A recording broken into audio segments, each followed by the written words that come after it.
नमस्कार विद्यार्थी मित्रांनो, आज आपण इयत्ता 8वीतील नागरिकशास्त्र यातील प्रकरण दुसरे भारतीय संसद याचा अभ्यास करणार आहोत। तर संसद म्हणजे काय? तर संसद म्हणजे केंद्रीय कायदे मंडळ। भारतासारख्या विशाल देशाचे जे कामकाज आहे हे कामकाज नियमित चालवण्यासाठी भारत स्वतंत्र झाल्यानंतर आपल्या जे राजकीय नेते होते त्यांनी काय केलं, भारताला एक वैशिष्ट्यपूर्ण अशी शासन प्रणाली दिली, त्याला आपण लोकशाही म्हणतो। आणि लोकशाहीमध्ये लोकांनी निवडून आलेले जे सदस्य असतात हे सदस्य ज्या ठिकाणी आपले कामकाज करतात त्याला आपण संसद असे म्हणतो। संसदेमध्ये लोकसभा, राज्यसभा आणि राष्ट्रपती या 3 घटकांची मिळून संसद तयार झालेली असते। आणि संसदेमध्ये राज्यसभा आणि राष्ट्रपती यापेक्षा लोकसभेला जास्त महत्व असते, कारण लोकसभेमध्ये भारतातील जनतेने निवडून दिलेले त्यांचे जे सभासद असतात, सदस्य असतात, हे सदस्य म्हणजे लोकसभेचे सदस्य असतात किंवा सभासद असतात। म्हणून लोकसभेला राज्यसभा, राष्ट्रपती यांच्या तुलनेने जास्त महत्व असते। तर या तिन्ही गोष्टींचा आपण पहिला अभ्यास करू की लोकसभा, राज्यसभा, राष्ट्रपती यांची नियुक्ती कशी केली जाते। तर सर्वप्रथम लोकसभा। तर लोकसभा म्हणजे काय? तर लोकांनी निवडून दिलेले जे सदस्य असतात, जे आपण थोडक्यात त्याला खासदार म्हणतो, त्या लोकसभेचे सदस्य म्हटलं जातं। ते जे खासदार असतात हे खासदार लोकसभेचे सदस्य असतात। भारतामध्ये एकूण जास्तीत जास्त 552 एवढी सदस्य संख्या लोकसभेची असावी असं काय आहे संविधानामध्ये लिहून ठेवलेलं आहे। म्हणजे भारतामध्ये आपण जर पाहिलं तर जे भौगोलिक जो मतदारसंघ आहे, उदाहरणार्थ एखादा जो जिल्हा असेल, जिल्ह्यातून सरासरी लोकसंख्येच्या प्रमाणानुसार एक सदस्य हा काय असतो, नियुक्त केला जातो, निवडणुकीद्वारे निवडून दिला जातो। आणि ह्या सदस्याला आपण लोकसभेचे सदस्य किंवा खासदार म्हणत असतो। तालुक्यासाठी जो प्रतिनिधी असतो त्याला आपण आमदार म्हणतो, परंतु जिल्ह्याचा जो प्रतिनिधी असतो त्याला आपण काय म्हणत असतो, खासदार म्हणत असतो। जर एखादा जिल्हा मोठा असेल, लोकसंख्या जास्त असेल, तर विशिष्ट पातळीची जर लोकसंख्या गेली तर त्या जिल्ह्याचे 2 लोकसभा आपण म्हणू शकतो की सदस्य निवडून देण्याचा अधिकार सुद्धा काय आहे, निर्मिती करण्याचा अधिकार सुद्धा संसदेला आहे। म्हणून आपल्या अहमदनगर जिल्ह्यामध्ये उत्तर अहमदनगर आणि दक्षिण अहमदनगर असे 2 मतदारसंघ आहेत आणि तिथे 2 वेगवेगळे खासदार आहेत पहा। त्यामुळे लोकसभा हे काय आहे, हे लोकांनी निवडून दिलेल्या सदस्यांचं सभागृह आहे, म्हणून याला जास्त मान दिला जातो किंवा लोकसभेमध्ये याला जास्त महत्व दिलं जातं। मग याचं वैशिष्ट्य म्हणजे काय? प्रथम सभागृह आहे, लोकांनी निवडून दिलेले सदस्य याच्यामध्ये असल्यामुळे प्रथम सभागृह असतं। आणि राज्यसभा द्वितीय सभागृह आहे।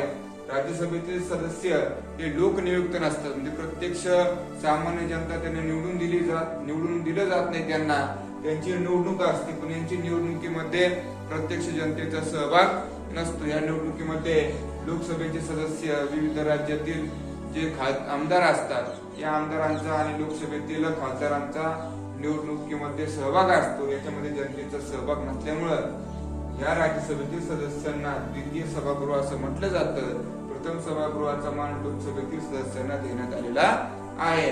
परंतु हे प्रथम सभागृह असून हे कनिष्ठ सभागृह आहे आणि राज्यसभा द्वितीय सभागृह असून वरिष्ठ सभागृह आहे। असं का? कारण लोकसभेमध्ये जे सदस्य असतात हे कधी कधी नवनिर्वाचित असतात, त्याचं वय कधी कधी 25 ते 30 वर्ष सुद्धा असू शकतं, त्यांना अनुभव कमी असतो। परंतु राज्यसभेमध्ये जे वरिष्ठ सभागृह असते याच्यामध्ये जे सदस्य निवडून दिले जातात ते राजकीय दृष्ट्या हे अनुभवी आणि परिपक्व असतातच। तसंच याच्यामध्ये विविध क्षेत्रातील जे नामवंत व्यक्ती असतात, उदाहरणार्थ अर्थतज्ञ असू द्या, कलावंत असू द्या, खेळाडू असू द्या, विविध क्षेत्रातील तज्ञ व्यक्ती असू द्या, या सर्वांचा समावेश राज्यसभेमध्ये होत असतो। हे लोक अतिशय महान आणि परिपक्व आणि वयाने महान असतात, म्हणून यांना वरिष्ठ सभागृह असं म्हटलं जातं। आणि त्यामुळं लोकसभा हे प्रथम सभागृह असून कनिष्ठ सभागृह आहे आणि राज्यसभा हे द्वितीय सभागृह असून वरिष्ठ सभागृह आहे। त्यामुळं लोकसभेचे वैशिष्ट्य सांगताना प्रथम सभागृह आहे, हे कनिष्ठ सभागृह आहे आणि याच्यामध्ये लोकनियुक्त सदस्य संख्या जास्तीत जास्त 552 एवढीच असते। त्यानंतर पुढचं आहे की याचा कार्यकाल 5 वर्ष असतो। आपल्याला माहिती आहे की संविधानाने अशी तरतूद केलेली आहे की 5 वर्षांनी निवडणुका परत घेण्यात याव्यात. 5 वर्षापर्यंत त्या मंत्रिमंडळातील त्या पक्षाला भारतावर प्रशासन करण्याचा अधिकार द्यावा आणि त्यांच्या प्रशासनात जर लोकांना आवडलं तर निवडणुकीतून तो पक्ष परत निवडून येतो. प्रशासनामध्ये लोकांना जर त्रुटी जास्त वाटल्या तर ते जो पक्ष आहे त्या पक्षाला जनता मतदान करत नाहीत आणि इतर पक्षाला मतदान करून त्या पक्षाचा नेता हा पंतप्रधान म्हणून निवडला जातो. म्हणून 5 वर्षांच्या निवडणुकीद्वारे हे सरकार काय करत असतं, मंत्रिमंडळावर पंतप्रधानावर नियंत्रण ठेवण्याचं काम करत असतं. त्यांना 5 वर्ष चांगलं काम करण्याचा दबाव असतो, कारण त्यांना परत 5 वर्षांनी निवडणुकीला सामोरं जायचं असतं, जनतेला समोर जायचं असतं, जनतेला उत्तर द्यायचे असतात आणि जनतेचे मतदान घेण्याचा प्रयत्न करायचा असतो. म्हणजे जनता ही सहजासहजी मतदान देणार नाही, त्यामुळे त्यांना चांगलं काम त्यांच्याकडून व्हावं म्हणून प्रत्येक 5 वर्षाला काय केलं जातं, निवडणूक घेतली जाते. अशा पद्धतीनं लोकसभेतील निवडणुका किंवा विसर्जन हे 5 वर्षांनी होत असतं.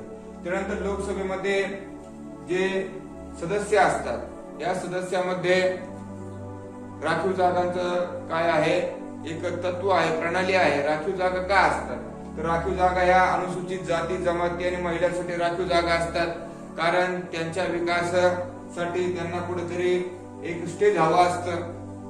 त्यांच्या जे मागासलेपणा आहे दूर करण्यासाठी, त्यांच्या मनातली इच्छा आकांक्षा पूर्ण करण्यासाठी त्यांना कुठे व्यासपीठ हवं असतं. म्हणून लोकसभेसारखं दुसरं कोणतं लोकशाहीमध्ये व्यासपीठ नाहीये. म्हणून हे व्यासपीठ उपलब्ध करून देण्यासाठी, त्यांचे प्रश्न सोडवण्यासाठी त्यांच्यातील एक प्रतिनिधी त्यामध्ये आवश्यक हवा. म्हणून अशा पद्धतीनं लोकसभेमध्ये आपण पाहतो की राखीव जागा असतात. अनुसूचित जाती जमातीचेच लोक त्या ठिकाणी एकमेकाविरुद्ध उभे राहून त्या जातीचा सदस्य निवडून येईल अशा पद्धतीने राखीव जागा एका असतात लोकसभेमध्ये काय असतात ठेवलेल्या आपल्याला पाहायला मिळतात. त्यानंतर राज्यसभा हे संसदेचे दुसरे सभागृह आहे, तर द्वितीय सभागृह म्हणतात, कारण हे अप्रत्यक्षपणे निवडून दिले जातात. लोकांकडून निवडून दिले नसल्यामुळं लोकशाहीमध्ये यांना द्वितीय सभागृह असं म्हटलं जातं. परंतु यामध्ये विविध क्षेत्रातील श्रेष्ठ राजनैतिक असतात, विविध प्रकारचे अनुभवी कला, साहित्य, क्रीडा, अर्थशास्त्र, विज्ञान, त्यानंतर विविध प्रकारचे जे क्षेत्र आहेत, बँकिंग क्षेत्र असू दे किंवा अर्थशास्त्र विविध क्षेत्र असू दे, शेती क्षेत्र असू दे, यातील विविध क्षेत्रातील तज्ञ लोकांचा याच्यामध्ये समावेश असतो. अशा पद्धतीनं याला त्यांच्या विचारामुळं आणि बळामुळं त्या लोकांच्या किंवा सदस्यांच्या या अनुभवामुळं याला वरिष्ठ सभागृह असं म्हटलं जातं. या सभागृहामध्ये जास्तीत जास्त 250 सदस्य असावेत असे आपल्या संविधानाने नमूद केलेले आहे. लोकसभेमध्ये 550 आहेत, त्यामुळे त्याच्यापेक्षा कमीच यामध्ये असतात आणि त्यामुळे याची जास्तीत जास्त संख्या 250 आहे.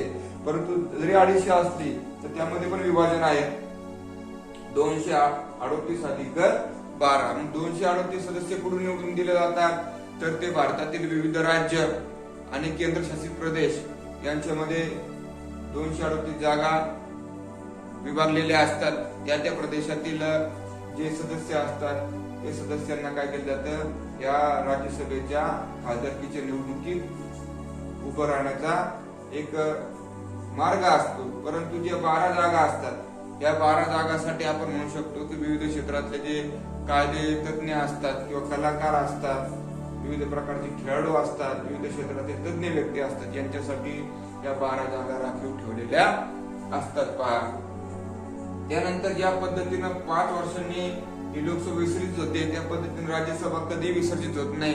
त्याऐवजी काय असतं, प्रत्येक जो सदस्य असतो किंवा प्रत्येक 2 वर्षाला यातील 1/3 म्हणजे 35% सदस्य काय होतात, निवृत्त होतात आणि त्या ठिकाणी त्यांची निवडणूक 2 वर्षाला होते आणि त्या ठिकाणी तेवढे सदस्य काय होतात, 35% सदस्य परत निवडून दिले जातात. अशा पद्धतीनं प्रत्येक 2 वर्षाला निवडणूक होऊन काय होतं, नवीन सदस्य भरले जातात. त्यामुळे राज्यसभा ही कधी विसर्जित होत नाही. अशा पद्धतीने विचार केला तर राज्यसभेतील प्रत्येक सदस्यांचे जे कार्यकाल आहे हा 6 वर्ष आहे, किंवा 2 वर्षांनी काय होतं, 1/3 अशा पद्धतीनं जो सदस्य निवडून आलेला आहे तो 6 वर्षांनी काय होत असतो, तो त्यातून निवृत्त होत असतो. म्हणून अशा पद्धतीनं सदस्य निवृत्त होतात. परंतु सगळे सदस्य एका वेळेस निवृत्त होत नाही. प्रत्येक वर्षी आपण म्हणू शकतो चक्राकार पद्धतीनं 1/7 सदस्य निवृत्त होत असतात. त्यामुळे राज्यसभा हे कायमस्वरूपीचे सभागृह असतं, ते विसर्जित होत नाही लोकसभेप्रमाणे, म्हणून त्याला कायमस्वरूपीचे सभागृह असं म्हटलं जातं. त्यानंतर राष्ट्रपती आहेत. राष्ट्रपतींची नेमणूक होत असते पहा. राष्ट्रपती ही एक व्यक्ती आहे, परंतु ती ही प्रशासनाचा प्रमुख असते. राष्ट्रपतीच्या निवडणुकीत अशा व्यक्तींना निवडणुकीत उभं केलं जातं की ती व्यक्ती काय असावी, एक भारतामध्ये किंवा आपल्या देशामध्ये किंवा ज्या देशामध्ये राष्ट्रपती असतात ती सर्व परिचित अशी व्यक्ती असते. त्या क्षेत्रातील किंवा इतर क्षेत्रातील महानतम व्यक्ती असते. उदाहरणार्थ आपण अब्दुल कलाम यांना राष्ट्रपती म्हणून नियुक्त केलं होतं. आपल्या माहिती आहे अब्दुल कलाम हे थोर शास्त्रज्ञ होते, त्यामुळं ते सगळ्या जनतेला परिचित होते. अशा सन्माननीय व्यक्ती का असतात राष्ट्रपती म्हणून आपण नियुक्त करत असतो, त्यांच्यावर आपला विश्वास असतो पहा. अशाच व्यक्तींना राष्ट्रपती म्हणून नियुक्त केलं जातं. राष्ट्रपती हे आपण म्हणू शकतो संसदेच्या कार्यामध्ये महत्वाचा भाग असतात. कायदे निर्मिती असू द्या, मंत्रिमंडळाचं नियंत्रण असू द्या, संविधान दुरुस्ती असू द्या, यामध्ये राष्ट्रपतीचा महत्वाचा काम असतं पहा. अशा पद्धतीने लोकसभा, राज्यसभा, राष्ट्रपती हे काय संसदेचे 3 जे घटक आहे, या 3 घटकांनी मिळून आपली संसद तयार होत असते. त्यानंतर मग संसदेचे कार्य काय, तर पहिलं म्हणजे कायदे निर्मिती. भारतासारखा मोठा विशाल देश चालवण्यासाठी विविध जाती, धर्म, वंश, विविध परंपरा, विविध प्रकारची भौगोलिक परिस्थिती यांचा सर्वांचा अभ्यास करून त्या प्रदेशातील लोकांना आपली प्रगती करण्यासाठी योग्य असे कायदे निर्माण व्हावे, त्यांचं जीवन सुखकर व्हावं, यासाठी विविध प्रकारचे कायदे निर्मिती करण्याची आवश्यकता असते. ही कायद्याची निर्मिती ही लोकसभा, राज्यसभा, राष्ट्रपती यांच्या संमतीनं किंवा फार मोठा विचार करून एक विशिष्ट प्रकारची प्रक्रिया करून काय केली जाते, बहुमतानं या कायद्याची निर्मिती केली जाते. ही कशी केली जाते हे आपण पुढच्या पाठात पाहणार आहोत. परंतु संसदेचं सगळ्यात महत्वाचं कार्य काय आहे की कायद्याची निर्मिती करणे.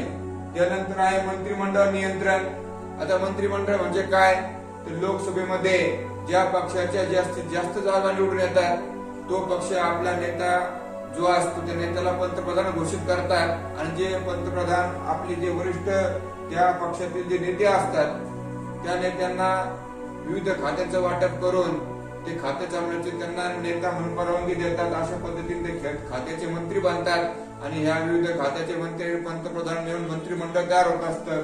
परंतु कधी कधी काय होऊ शकतं की पद मिळाल्यावर त्या पदाचा दुरुपयोग होण्याची शक्यता टाळता येत नाही, आणि दुरुपयोग होण्यास भ्रष्टाचार होऊ शकतो, करोडो रुपयाचा घोटाळा होऊ शकतो, आणि त्यामुळं देशाला कुठेतरी फार मोठा फटका बसू शकतो.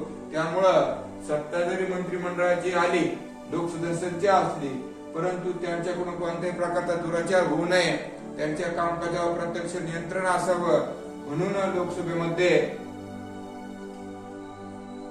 विरोधी पक्ष सुद्धा काय करत असतात, प्रश्नाचा विचारत असतात. विरोधी पार्टीचे जे निवडून आलेले सदस्य असतात हे लोकसभेचे सदस्य असतातच, त्या पद्धतीनं राज्यसभेमध्ये सुद्धा आपण म्हणू शकतो की त्यांच्या विचारांचे सदस्य हे निवडून आलेले असतात. अशा पद्धतीने लोकसभा, राज्यसभा आणि राष्ट्रपती हे सर्व मिळून काय करत असतात, लोकसभेचं, संसदेचं कामकाज व्यवस्थित चालतं की नाही हे पाहत असतात, आणि अप्रत्यक्षपणे काय करत असतात, मंत्रिमंडळावर नियंत्रण ठेवत असतात, आणि त्याच्याकडून योग्य तेच कायदे जनतेपर्यंत गेले पाहिजे याची काळजी घेत असतात. त्यानंतर संविधान दुरुस्ती. भारतीय संविधान निर्मितीला आपण म्हणू शकतो की जवळपास 60 ते 65 वर्ष निर्माण झालेली आहेत किंवा होऊन गेलेली आहेत. त्या काळातले जे कायदे आहेत ते आज लागू पडतील असं नाही. काळ बदललेला आहे, जग बदललेलं आहे, विचारसरणी बदललेली आहे, त्यानुसार कामकाजाचे स्वरूप हे सुद्धा बदललेले आहे, राहणीमान बदललेलं आहे. त्यामुळं त्या काळातले कायदे आजच्या काळात का होऊ शकत नाहीत, जनतेवर लागू होऊ शकत नाही. त्यामुळं काळानुसार कायद्यामध्ये दुरुस्ती करणे हे महत्वाचे असते, क्रमप्राप्त असते, ती केलीच पाहिजे. त्यामुळं कायद्यात ही दुरुस्ती करताना असे कायदे निर्माण होऊ नये की कायदे जनते हानिकारक असावेत. विशिष्ट जी चौकट दिली आहे त्या चौकटीला धक्का, संसदेच्या कायद्याच्या चौकटीला धक्का न बसता त्यात कायद्यामध्ये दुरुस्त करून ते कायदे लोकशाहीला मारक नसावेत आणि जनतेच्या फायद्याचे असावेत अशा पद्धतीचे कायदे निर्मितीचा अधिकार किंवा संविधानाच्या दुरुस्तीचा अधिकार सुद्धा काय आहे, संसदेला आहे. याच्यामध्ये लोकसभा, राज्यसभा, राष्ट्रपती हे सगळ्यांचे मिळून काय करत असतात, कायदे निर्मिती करत असतात, मंत्रिमंडळ नियंत्रण ठेवत असतात आणि संविधानामधील विविध दुरुस्त्या ह्या केल्या जातात. अशा पद्धतीने आज आपण संविधान, संसद म्हणजे काय, संसदेचे विविध प्रकार काय, लोकसभेचे वैशिष्ट्य काय, राज्यसभेचे वैशिष्ट्य काय, राष्ट्रपतीचे महत्व आणि संसदेचे विविध कार्य याचा अभ्यास केलेला आहे. पुढील पाठामध्ये याच्या पुढील जो घटक आहे, कायदे निर्मिती किंवा संसदेवर आधारित विविध प्रकारचे जे पैलू आहेत, या पैलूंचा अभ्यास आपण पुढील पाठात करणार आहोत. तुम्ही काय करायचं, हा जो पाठ आहे किंवा शिकवलेला जो पाठ्यांश आहे याचा पुस्तकातून अभ्यास करायचा. जर काय अडचण आली असेल तर आपल्या ग्रुपवर तो प्रश्न टाकावा, त्याचं निरसन आपण करण्याचा आपण पुढच्या तासाला प्रयत्न करू. पाठ संपला. धन्यवाद.